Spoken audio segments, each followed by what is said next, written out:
కర్కాటక రాశి వారికి ఈ వారం ఏ విధంగా ఉండబోతోంది? కర్కాటక రాశి వారికి 5 గ్రహాలు దివ్యంగా యోగిస్తున్నాయమ్మా.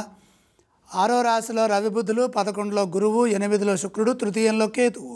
బ్రహ్మాండమైన ఫలితాలు గోచరిస్తున్నాయి. ఈ శుభతరుణంలో మీ ఆశయాలు ఒక్కొక్కటిగా కార్యరూపాన్ని దాలుస్తాయి. ఫలితం అనుకూలంగా ఉంటుంది. బుద్ధి చురుగ్గా పనిచేస్తుంది. మంచి నిర్ణయాలు తీసుకొని వాటిని అమలు చేయడం ద్వారా ఆశించిన లాభాలు కలుగుతాయి. ఉద్యోగంలో మేలు జరుగుతుంది. మీ ప్రయత్నాలు విజయవంతమవుతాయి. అధికార యోగం సూచితం. ప్రతిభతో పనిచేసి పెద్దలను ఆకర్షించండి. తోటి వారి నుండి సరైన గుర్తింపు లభిస్తుంది. విజ్ఞానాన్ని పెంచుకునే విధంగా మీ ఆలోచనలు సఫలమవుతాయి. కాలానికి తగ్గట్టుగా సాధన చేస్తూ మంచిని సాధించండి. వ్యాపారంలో పట్టు వస్తుంది. అనుకున్న విధంగా లాభాలుంటాయి. ఆశించిన ధనయోగం ఉన్నది. ఆదాయ మార్గాలను పెంచుకోవడానికి అనుకూలమైన సమయం ఇది. అవసరం లేకున్నా ఆర్థికంగా ఖర్చు గోచరిస్తోంది కాబట్టి పొదుపుగా ధనాన్ని ఉపయోగించండి. స్థిరాస్తులు వృద్ధి చెందే విధంగా ఫలితాలుంటాయి.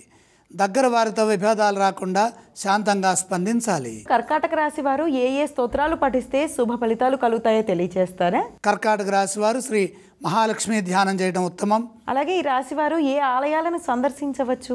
గ్రహయోగం అనుకూలంగా ఉంది. మహాలక్ష్మి సందర్శనం మేలు చేస్తుంది. కర్కాటక రాశి వారు ఏవేవి దానం చేయాలి? దానాలు అవసరం లేదు.